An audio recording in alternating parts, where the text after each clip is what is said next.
Have you ever lost something but you didn't even realize it was missing? And then later on, you find it when you least expect it? Well, that's exactly what happened to me last week, and I'm going to share that story with you here today.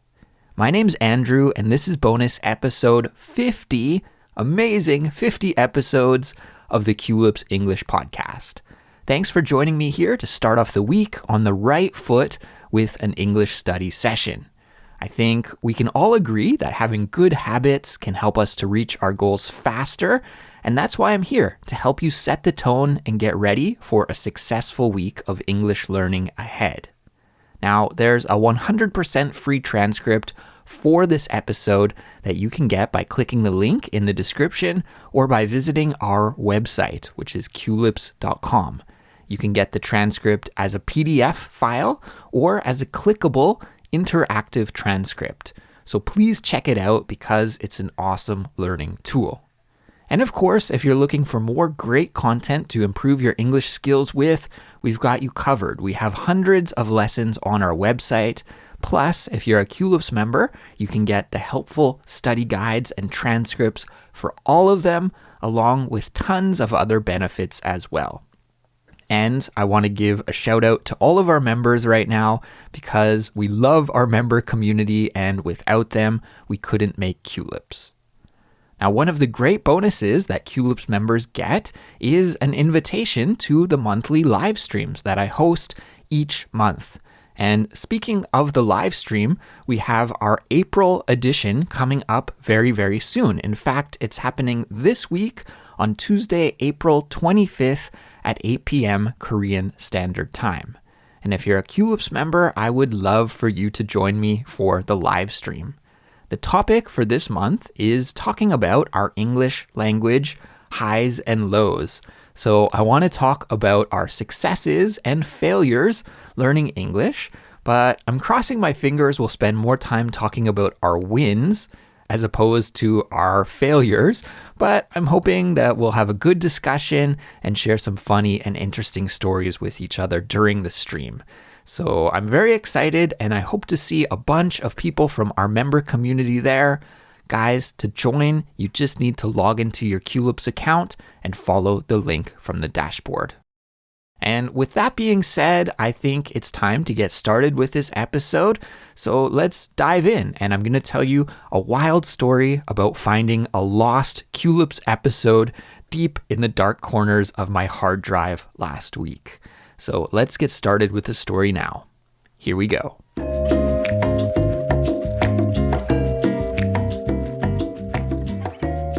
I spent some time last week doing something that I hate doing, which is cleaning.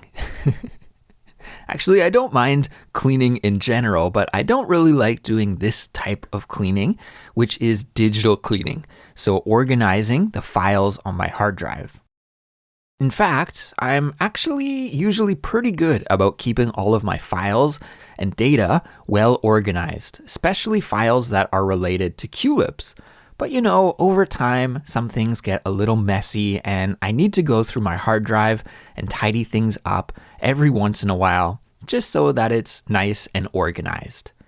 I usually do this every 6 months or so. And I think just like it's a good idea to do a deep clean of your house a couple of times a year, it's also good to do a deep clean of your digital life a couple of times a year too.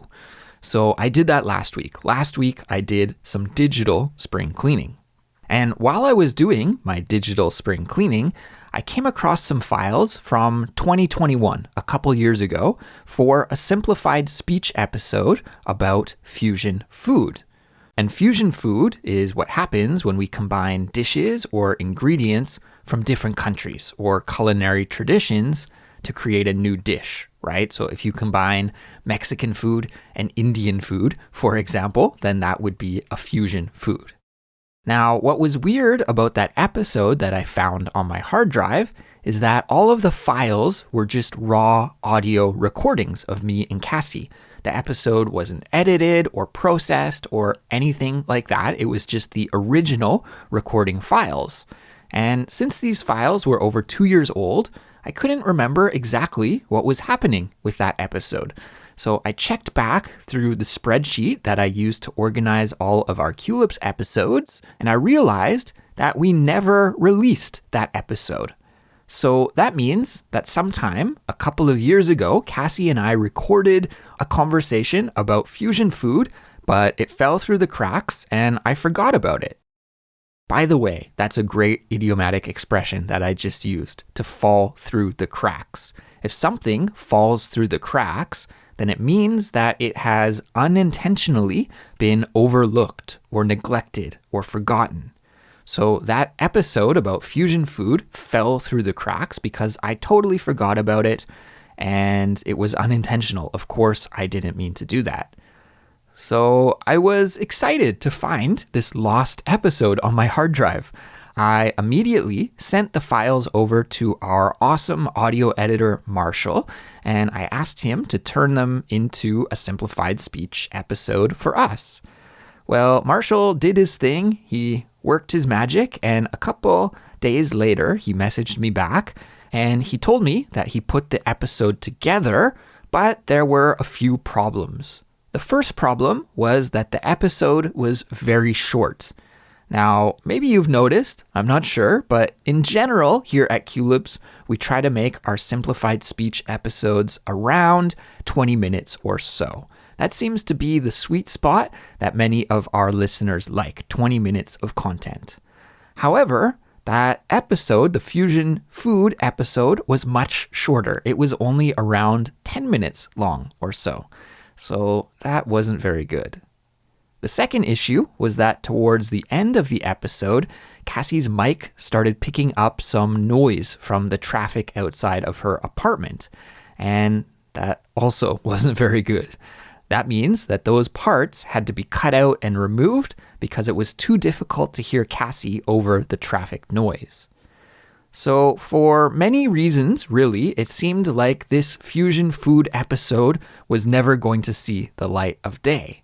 And after listening to the episode, I actually agreed with Marshall that it wasn't really suitable for an official Culips release. But at the same time, that seemed like a shame because it's not like the episode was terrible or anything. It was just short and maybe not a full, complete episode. And that's when it hit me. I realized, I can just play that episode for you here in this bonus episode. It's perfect content for a bonus episode, I believe. So today, that's what I'm going to do. And I think you're all in for a special treat because I'm going to play that lost simplified speech episode from 2021 for you all right now. Like I mentioned before, the topic for this conversation is fusion food. So I'm going to play the episode for you now. And then after we listen to it, I'm going to break down and teach you about one of the must-know phrasal verbs that you'll hear me use during my conversation with Cassie. So let's do it. Without any further ado, here is the lost Culips episode about fusion food. Let's take a listen. Today, I'm joined by my co-host, Cassie. Hey there, Cassie. Hey, Andrew. What's up? I am a little bit hungry, Cassie. I got to say, Cassie, you and I had a little pre-chat about the topic for today, and it got me hungry. Yeah, me too. What are we talking about today, Cassie? Today we are talking about fusion food. All right, so I think we should start with a definition, Cassie. That's probably a good place to begin, right? So what is fusion food? Fusion is kind of like combining two or more things into one. So fusion food is combining two types or two different countries' foods into one totally new food. Exactly. So for example, if you took Chinese food and mixed it with Brazilian food, that would be fusion food, right? Yeah, Chinese-Brazilian fusion. Now, I'm curious, have you ever tried eating fusion food before? Oh, yeah, many times. But one of my favorite fusion foods I ate in Portland, Oregon at a Japanese Mexican fusion food truck. Wow, that's a mouthful. Yeah, that is a mouthful. Japanese Mexican fusion food truck.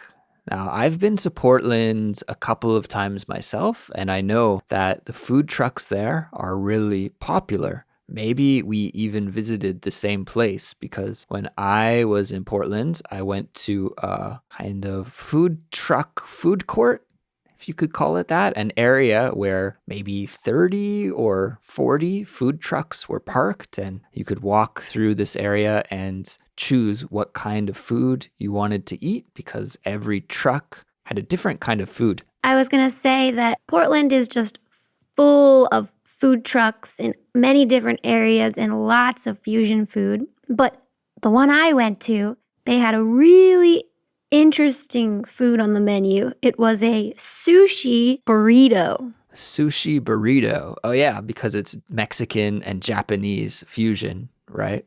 Yeah, so instead of the tortilla, it was the sheet of seaweed and rice. Ah, I think it's called nori. Maybe nori. Nori, maybe English pronunciation. And then instead of having, the salsa and tomatoes and meat, it had sashimi, like raw fish, and then avocado, some Asian cabbage, and really delicious Asian sauce flavors I'm not sure the names of. Okay, so to me, it sounds almost just like a big sushi roll. Like, what was the Mexican part of it other than the word burrito? A sushi roll, is like bite-sized and very thin, but what made it like a burrito was the size. It was really fat and thick like a burrito, but tasted like sushi. And when I first got it, I was a little nervous. Like, oh, this is way too big. It's going to just taste like a giant glob of raw fish in my mouth. But it was really refreshing. Okay, wow. It actually sounds pretty good to me. I love sushi. It's one of my favorite foods. I've never tried a sushi burrito, but if I ever have the opportunity, I think I would like to try it. Yeah, you totally should. Actually, I think Asian food and Mexican food mix really well together to create lots of different types of fusion foods. Don't you agree, Andrew? Yeah, this is another food that I haven't tried, but I've heard about because, well, I sometimes watch food shows on TV, and for whatever reason these days, there are a lot of famous chefs who come from a Korean American background, and they've experimented a lot with mixing American foods with Korean food. We're talking about Mexican food, but there are so many Mexican people in the USA, and Mexican food is so readily available in the USA that we could almost consider it like an American staple, right? Like the taco is kind of a staple of America now. I've heard of these kind of kimchi tacos. So kimchi is a fermented cabbage that is prepared with a red pepper paste sauce. And it's very spicy and sour at the same time.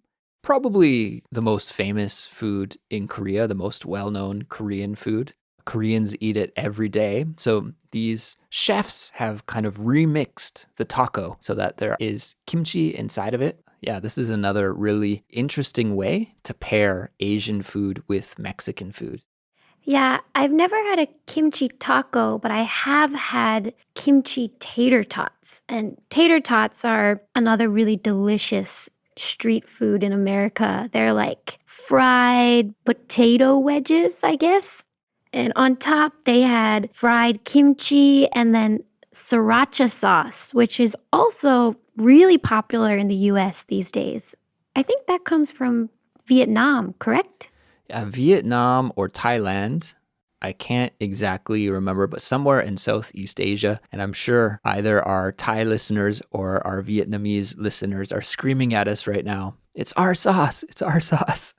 Sorry, guys. Maybe you could send us a message to let us know if sriracha sauce comes from Vietnam or Thailand.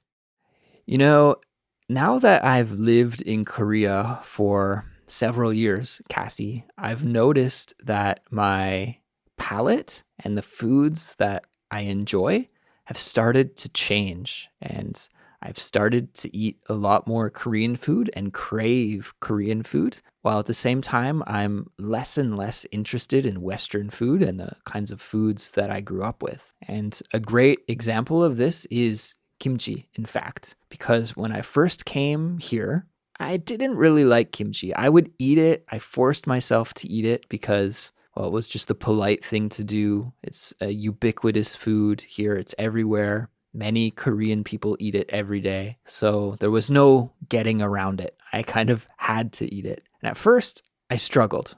However, now, several years later, I love it and I crave it and I want to eat it all the time.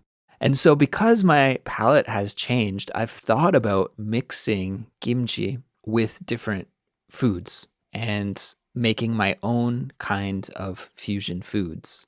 Like sometimes I think, this sandwich would taste better if there were kimchi on it. Or even to go back to our Mexican example, while we were just talking there, I thought about how delicious nachos with kimchi on top could possibly be.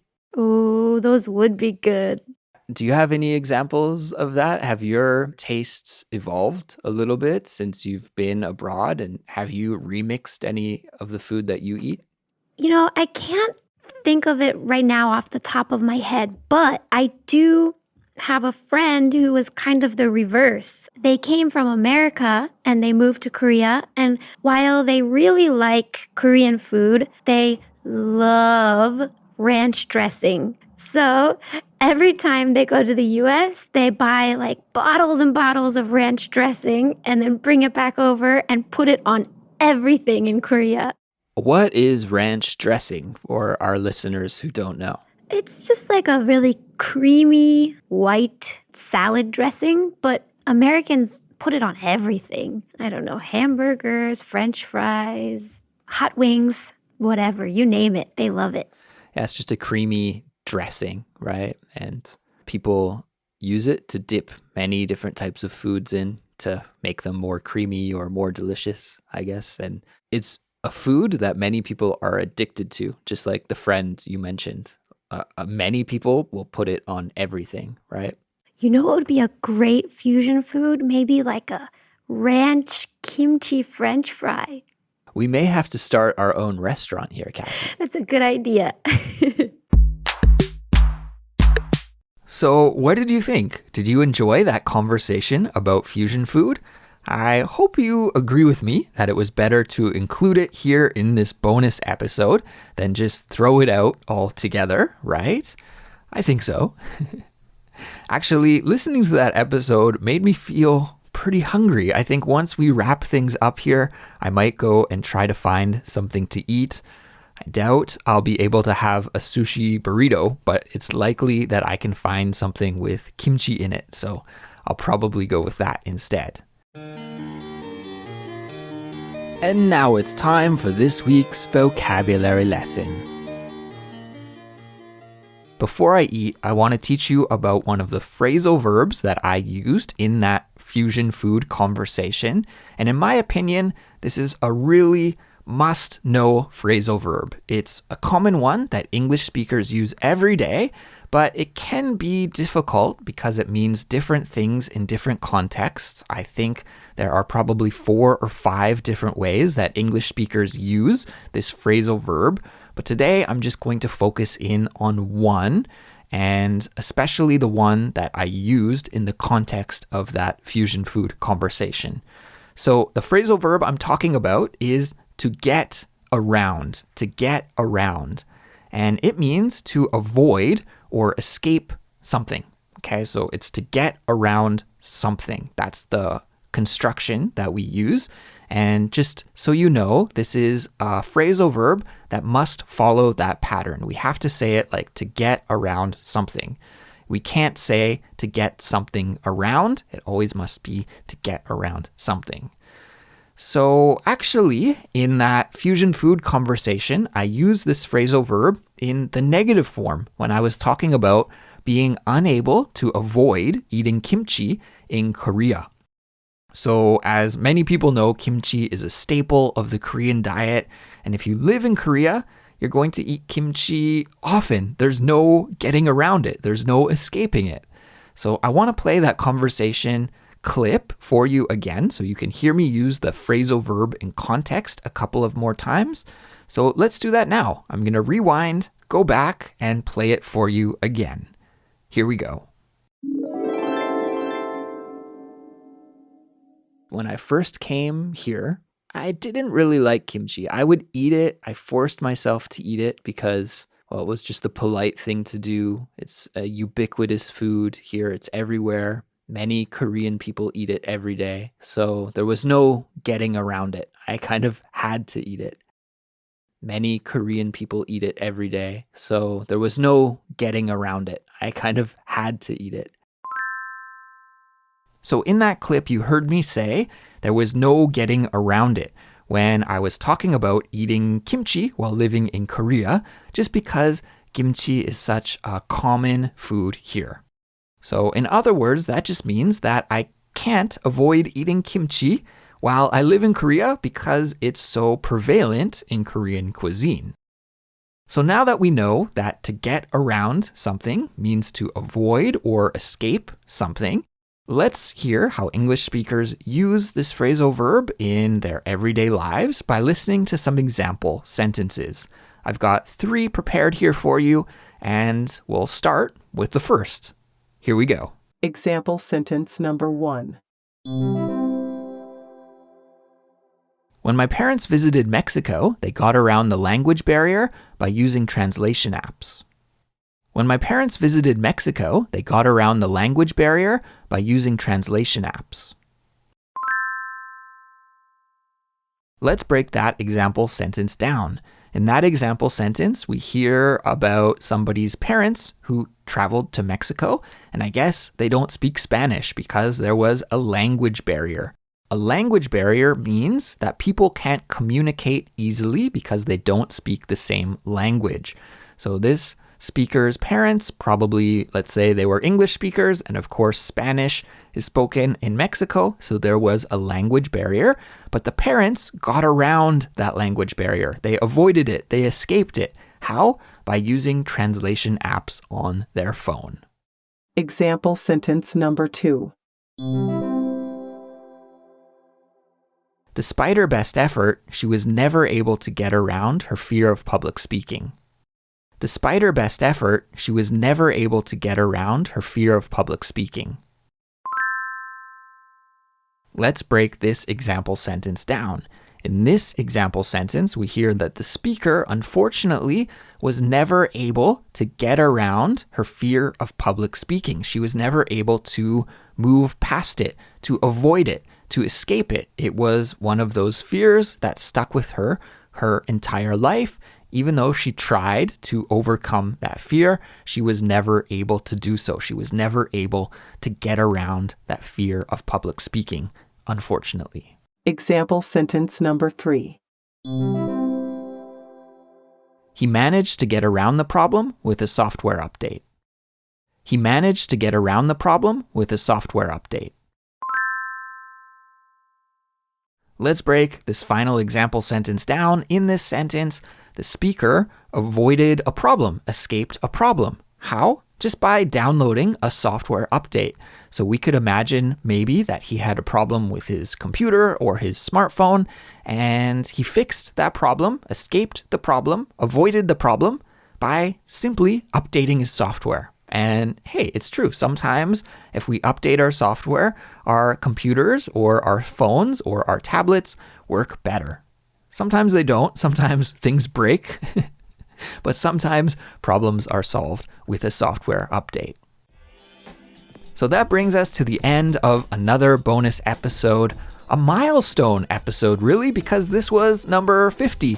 If you've been here with me for all 50 episodes, then I want to give you a big digital high five. Yeah, because that's amazing. And even if you haven't been here for all 50 bonus episodes, I do want to congratulate you on making it all the way to the end of this episode because you put in some time and effort here today to improve your English. You're doing the right thing and taking the right steps towards reaching your fluency goals. And I have a deep respect for people like yourself who are putting in the work to make their life better. So awesome job, and don't stop now. Carry this good energy and this momentum forward, and let's have a productive and successful week of English learning all week long.